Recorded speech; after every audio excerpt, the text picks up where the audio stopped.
Hey everybody. So I'm going to be doing this review today. This is sort of a Ruger RXM video, but it's really not. And the reason why I say that is because I really had no intentions of buying the RXM for what it is. I really bought it for what it could be. So here we go.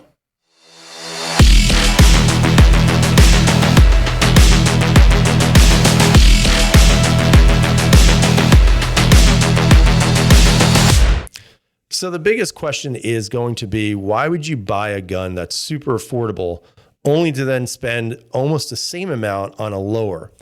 And, to be honest with you, this isn't going to be for everybody, right? I could sit here and lie to you and say, everyone should get one of these. You're all going to want one. You're all going to need it. But that would be disingenuous, and I'm not going to do that. What I am going to say to you is that if you're coming into the market and you want a good gun, a gun that's going to be reliable so far, a gun that I think they did a really nice job, and then go ahead and get the Ruger RXM. I mean, you're not going to go wrong. The polymer lower isn't like perfect. I mean, you could see a lot of the molding lines and everything like that. It feels very rigid. Again, it feels pretty good. I would not say it's a terrible lower. I think the thing for me, though, was that I would not want to consciously buy this gun and say, like, this is going to be it for me. Like, there would have to be something else to this that I could use and actually make it a little bit more functional and a little bit more ergonomically friendly.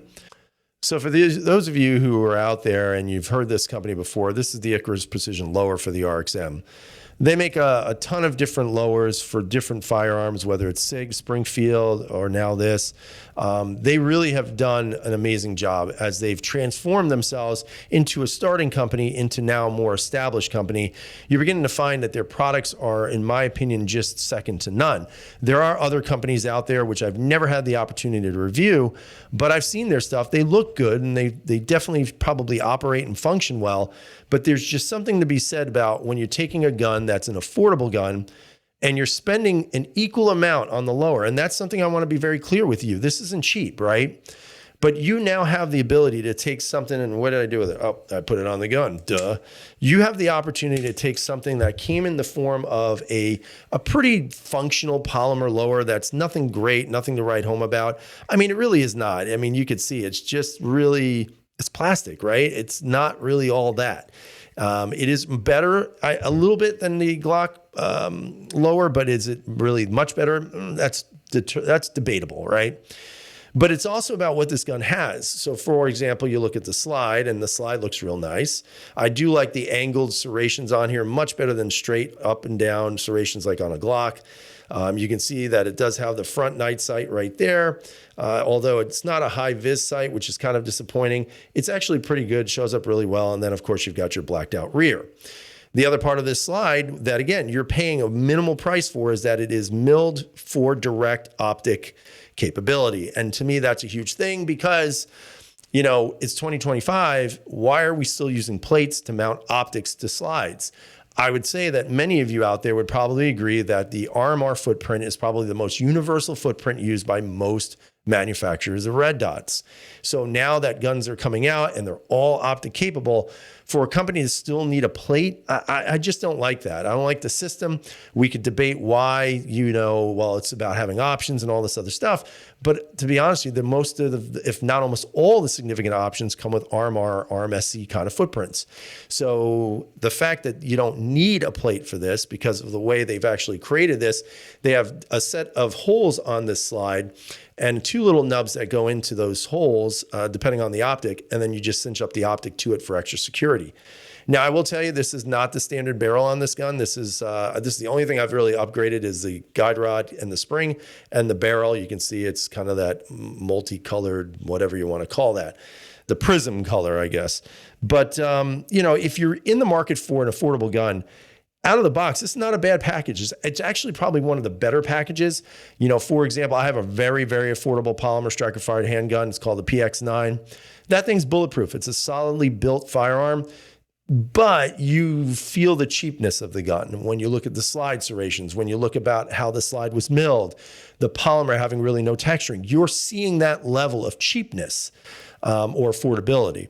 With the Ruger, it kind of ups the ante a little bit because the polymer on this is a little bit better. The grip texturing is a little bit better.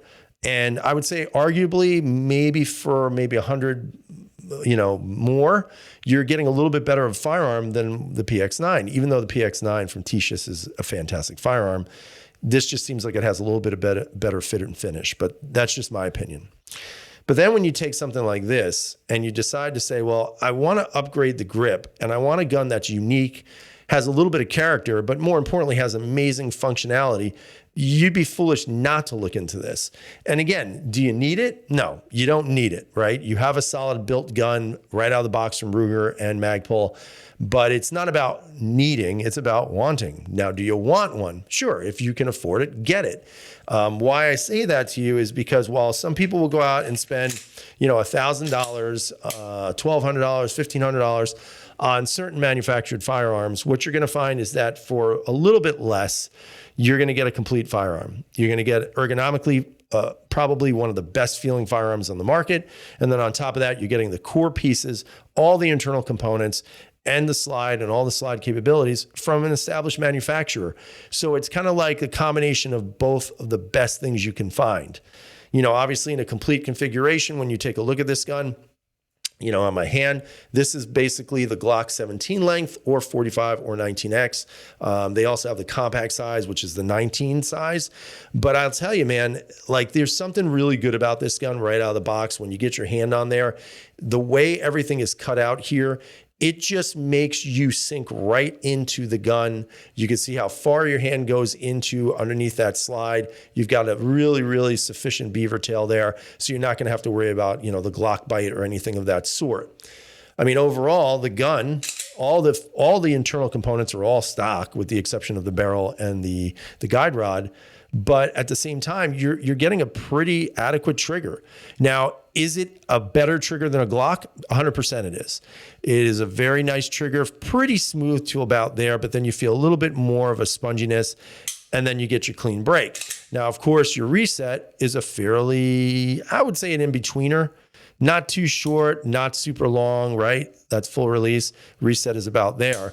So it is actually a very well put together trigger and a very well put together package. But when I tell you that after shooting this gun and having the opportunity to have this lower, I'm going to tell you that if you got the money, you got to look at it. You have to, because the RXM has so many better capabilities because of its modularity than any other Glock clone on the market. There's nothing that's going to compare to this. I mean it, nothing. And I've shot a lot of different clones. And I will tell you, I would put this gun up against anything that would rival it the way it is in this configuration, because it shoots flat as hell. The gun is extremely ergonomically comfortable. The fit and finish of everything has just been perfect. There's been nothing to complain about with this Ruger. And then when you throw the Icarus with it, it's even better. So I just want to hear some comments from you guys. Tell me what your thoughts are. Again, I know it's going to be expensive. I know it's going to be pricey. The lower is probably equal in cost to the actual entire Ruger RXM. The difference being is if you could take this standard RXM, save some money and turn it into something much, much better and something that really has no competitors right now, would you do it? Because I know I would. So leave some comments, let me know, share, like, subscribe, all that stuff. But I appreciate you guys watching and following and subscribing.